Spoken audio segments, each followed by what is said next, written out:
Bonjour, dans cette vidéo, je vais vous parler de ce premier quartier de lune qui a commencé cette nuit. Le voilà. Pour ceux qui étudient l'astrologie, vous remarquerez qu'il y a un grand carré, fait par l'opposition de Vénus et Uranus avec Mars conjoint au nœud sud et lune noire, toujours et encore, et avec le nœud nord. C'est-à-dire que cette opposition de Vénus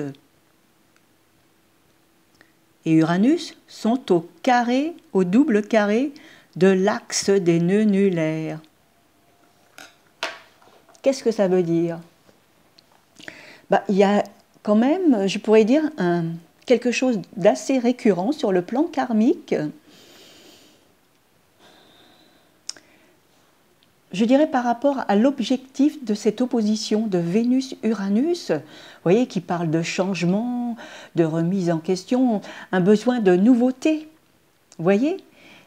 Et cette influence, elle est quand même en contradiction puisqu'elle est, vous voyez, elle est dans le collimateur de l'axe des nœuds lunaires. Donc, c'est pas quelque chose qui coule comme ça, voyez, qui se fait comme ça d'emblée. Non, il y a vraiment une certaine force, je dirais, psychique et karmique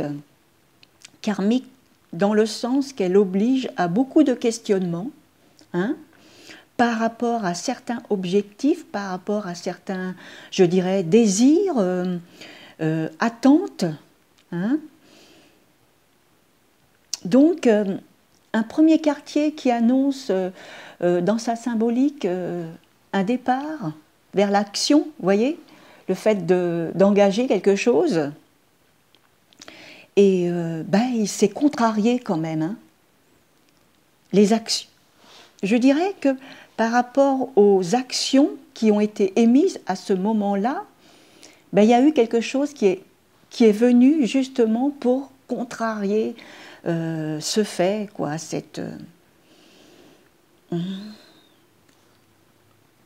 Et j'en avais pas parlé dans ma vidéo sur Vénus et Scorpion, et je vous donne quand même les dates,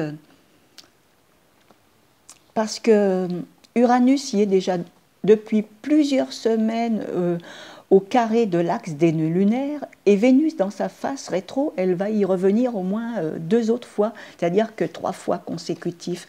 Donc il y a un processus quand même là. Et en phase rétro, c'est doublement karmique.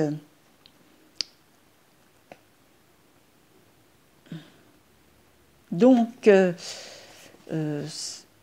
ce premier carré de Vénus, double carré de Vénus, avec l'axe des nœuds, ça a commencé hier, mais on va en ressentir encore aujourd'hui. Il y aura aussi le 31 octobre, vous voyez, le deuxième retour, et pour le troisième retour, entre le 29 et le 30 novembre, ces 2 jours. Alors, il y a quelque chose qu'il faut bien savoir, qu'entre le 31 octobre et le 29-30, c'est-à-dire sur un mois, nous allons être vraiment sous cette influence de Vénus double carré au nœud, dans le sens que je dirais qu'elle est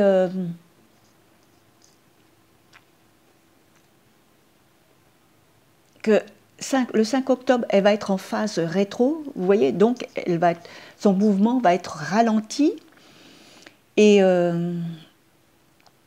ensuite, c'est à sa phase directe, vous voyez, à 25 degrés balance. Là encore, tant qu'elle ne sera pas sortie de sa boucle, c'est-à-dire à 10 degrés Scorpion, elle sera encore même tout en étant directe, dans une phase quand même de lenteur. Donc il faudra un certain temps pour pour revenir sur ce troisième double carré avec l'axe des nœuds lunaires, vous voyez. Ça c'est important, mais je vais vous en parler dans ma deuxième vidéo avec Vénus, parce que je voudrais vous apporter aussi une autre information très intéressante et qui, je pense, va vous plaire. Qu'est-ce qu'on pourrait dire sous ce premier quartier? Donc, j'ai écrit mon article avec cette phase en géocentrique, lorsque la Terre est au centre du zodiaque, et en mode aussi héliocentrique, lorsque c'est le Soleil au centre du zodiaque. Et c'est bien justement pour avoir une vision complètement détachée, vous voyez? Parce qu'il ne faut pas rester scotché sur ce carré, hein? Qu'est-ce qui va m'arriver, hein? Vous voyez? Donc nous avons encore des trigognes qui viennent justement apporter leur aide, je dirais, sur le plan intérieur. Après, voilà, suivant voilà, les états d'âme que vous allez adopter, hein. Ce sont des grandes aides, les trigognes, mais voilà, il en faut quand même un certain paquet pour contrecarrer certains, comme ce grand carré, quoi. Hein? Âme sensible, s'abstenir. Qu'est-ce que... Voilà, c'est vraiment la grande ligne de ce premier quartier.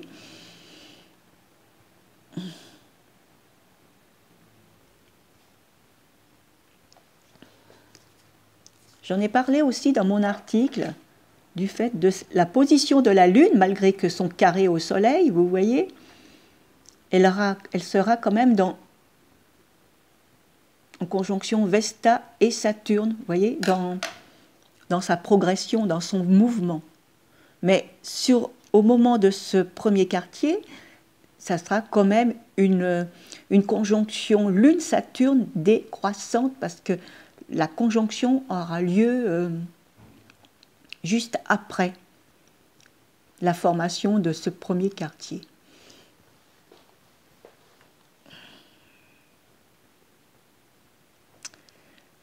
Alors, je pourrais continuer par rapport à ce grand carré.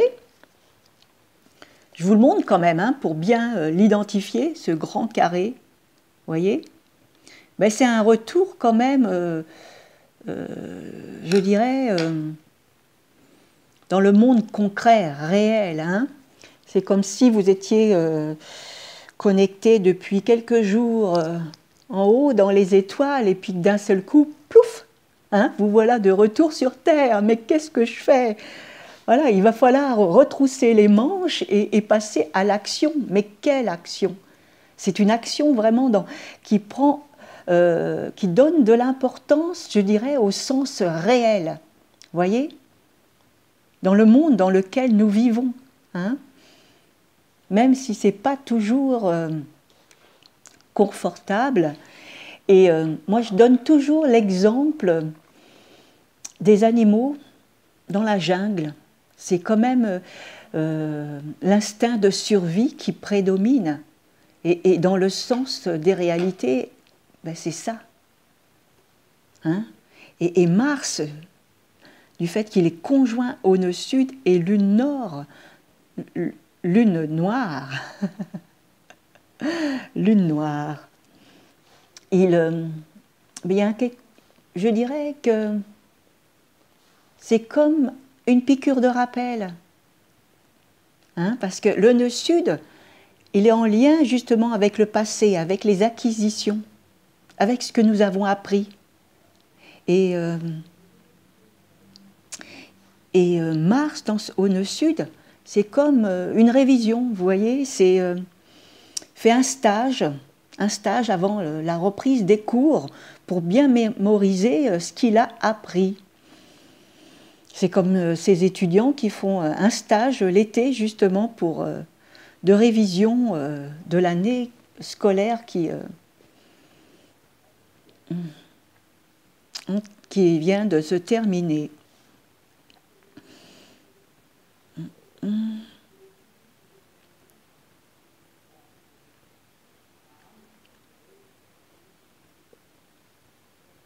Il y a une chose aussi que je pourrais vous dire, mais je vais en parler.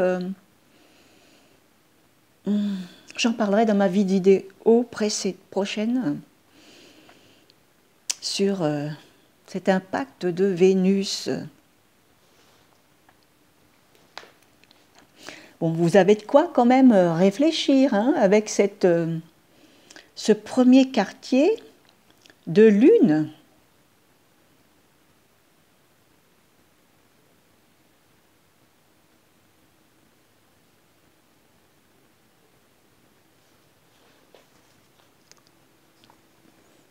Très important quand même. Hein. L'impact de ce nœud qui parle d'évolution, du sens de la, voyez, du chemin à prendre, vous voyez, au carré Uranus et Vénus. Donc, une Vénus qui est aussi rentrée dans sa boucle, hein, et un Uranus qui est en phase rétro. Donc,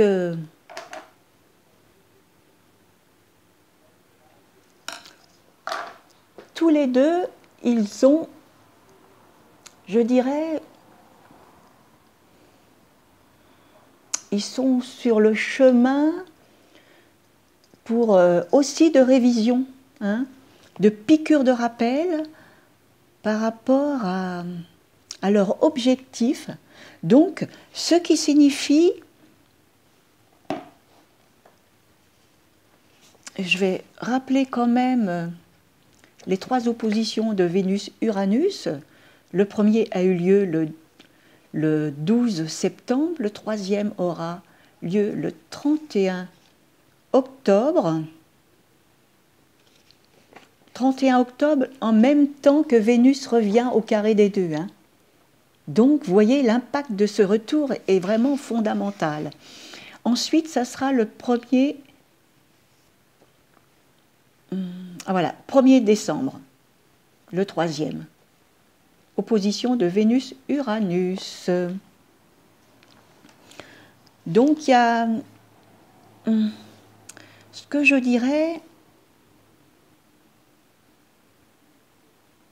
que, voilà, il faut mettre de côté toute la symbolique d'Uranus. Vous voyez, tout ce que l'on connaît sur cette symbolique de non conventionnel, de nouveauté, d'inattendu, mais voilà, c'est peut-être pas dans le sens que vous pourriez l'attendre. Hein? C'est quand même... qu'est-ce que je pourrais dire? C'est vraiment... c'est en lien aussi avec quelque chose que l'on connaît. C'est comme des révisions qui viennent vous percuter. Vous voyez, en disant, voyez, là, c'est comme ça. Et toi, tu es toujours dans ce même fonctionnement. Vous voyez ce que je veux dire? Mais ça ne fait pas toujours plaisir. Et c'est ça qu'il faut entendre. Hein? Parce que Uranus, planète symbolique des astrologues et de l'astrologie, ça rappelle à l'ordre, quelque part, en plus avec Vénus dans l'acte d'opposition, c'est pour aller vers quelque chose d'autre. Mais on n'est pas encore, pour nombreuses personnes, ils ne sont pas encore dans ce mouvement pour aller vers quelque chose de nouveau. Voilà, on remet toujours les mêmes arguments, les mêmes interprétations, et c'est là, je pense, qu'il faut montrer le doigt. Montrer les incohérences de quelque chose qui fait partie d'un passé. Est-ce que vous comprenez ce que je veux dire? Hein? Je pense que c'est comme ça qu'il faut l'entendre. Hein? Parce que ces trois ces trois oppositions successives avec Vénus et Uranus, il y a quelque chose en lien avec la nouveauté. Mais quelle nouveauté, hein? Parce que Vénus sera en phase rétro et Uranus est aussi en phase rétro actuellement. Je n'ai pas noté pour les prochaines, bon, quand il est en phase rétro, il y en a pour au moins 5-6 mois. Alors, je pense que ça a commencé cet été, donc ça encore jusqu'à la fin de l'année. Donc, voilà, il y a quelque chose à méditer par rapport aux nouveautés ou par rapport à un enseignement qui revient de façon rébarbative, hein, et il peut aussi occasionner en disant, bon, c'est toujours les mêmes trucs, c'est toujours les mêmes, hein, je dirais pas salade, mais il y a quelque chose à comprendre quand même. Hein. Hein, qu'est-ce que vous en pensez, hein?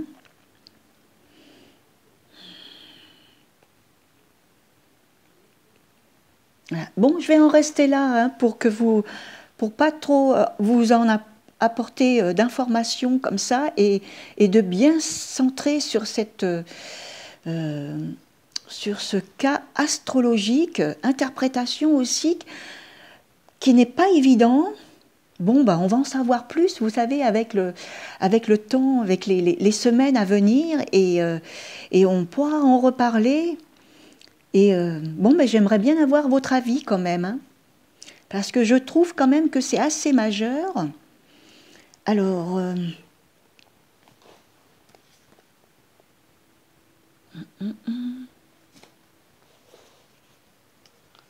bon, pour pas que vous restiez sur votre faim, nous avons quand même Mars.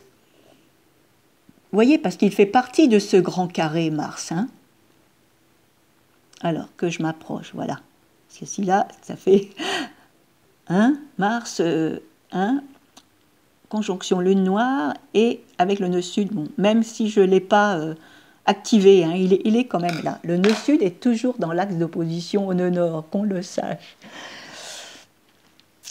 Mais Mars, justement, ça peut parler de rébellion, d'opposition, de révolution, mais il est au nœud sud, donc là encore, comme je disais, cette piqûre de rappel, bah, là il proteste, il n'est pas d'accord, hein, mais on l'entend peut-être pas forcément, hein. Pourtant c'est une carte maîtresse ce Mars aussi, hein. Parce que je dirais qu'au niveau des acquis, qu'on se mette d'accord, qu'au niveau des acquis, voyez, les acquis, alors que je retrouve avec Mars, vous voyez, nœud sud, les acquis avec la lune noire, hein, ça ce sont les acquis dans l'axe d'opposition Vénus-Uranus, la nouveauté. Vous voyez, le nœud nord, normalement, quand c'est dans le sens d'évolution, là, il n'a pas la primeur, hein, vous voyez, parce qu'il n'est pas réactivé. Hein. Par contre, on pourrait évidemment prendre le maître, c'est le Soleil, et par rapport à la position de ce Soleil qui est là, vous voyez, conjoint à Mercure, mais en plus c'est une conjonction inférieure, donc, parce que c'est encore un autre débat, hein, donc on est encore dans une certaine subjectivité, vous voyez. On va changer d'état d'esprit lorsque la conjonction supérieure, elle sera établie. Alors là, j'ai pas pris mais ça c'est bientôt, hein, vous voyez. Donc, parce qu'elle est très proche, Mercure, et ça va se faire très prochainement, cette conjonction supérieure de Mercure et le Soleil. Donc, il y a un état d'esprit qui va changer encore, hein. Et le raisonnement, il ne va plus être le même. Donc, ça va se faire en courant de ce premier quartier. Donc, on va aller je dirais, d'un état d'esprit à un autre, hein.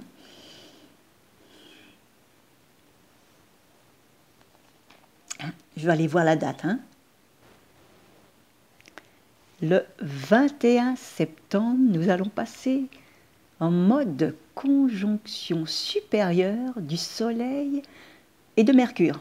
Donc, nous allons aller vers un autre état d'esprit. Hein? Comme ça, à noter dans votre agenda.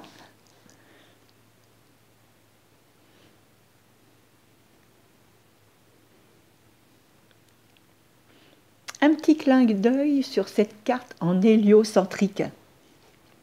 Ça vous donnera une idée par rapport à l'article hein, que je vous mettrai en barre d'infos. Vous voyez, avec toutes ces planètes en Poisson.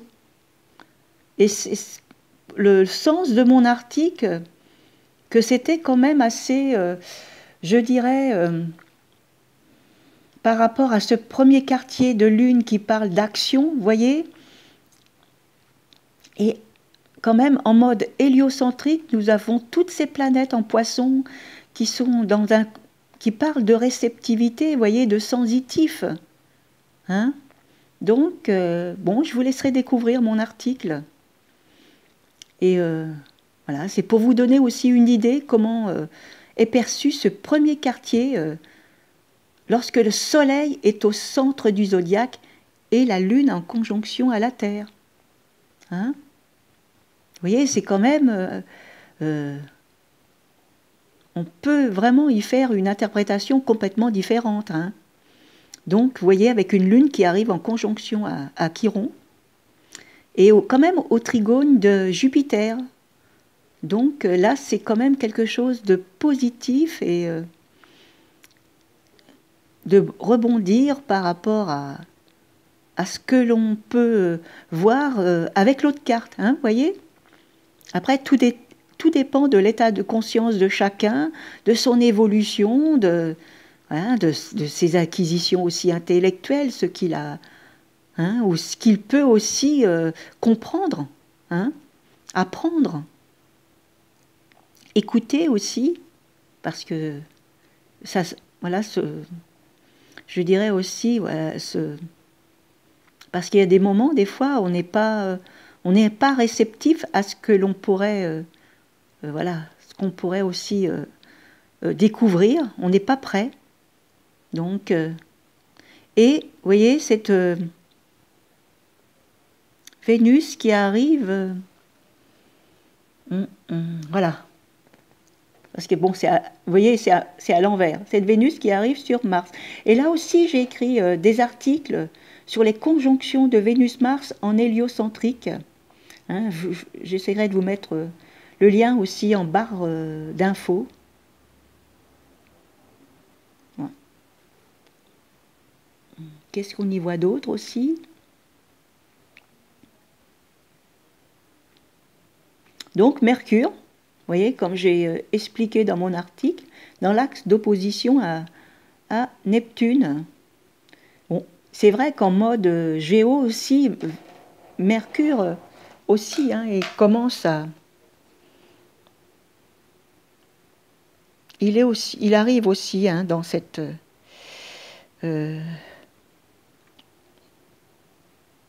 alors, que je regarde vite fait, 20. Ah ben oui, il est déjà passé là. Donc, vous voyez, ce qui signifie que c'est intéressant parce que dans les deux modes, Mercure aussi, il est passé aussi, vous voyez, dans l'axe d'opposition à Neptune, et il y est aussi en mode héliocentrique. Donc, mais j'ai surtout fait des articles avec les conjonctions de Mercure et Neptune, et ça peut vraiment vous intéresser par rapport, ça parle de niveau de conscience et des messages. Vous voyez, les messages d'interprétation, les messages décodés, tout ce qui est en lien aussi avec la compréhension des messages. Bon, on peut parler aussi de langage des oiseaux, de langage symbolique aussi. Hein. J'en ai parlé dans mon article.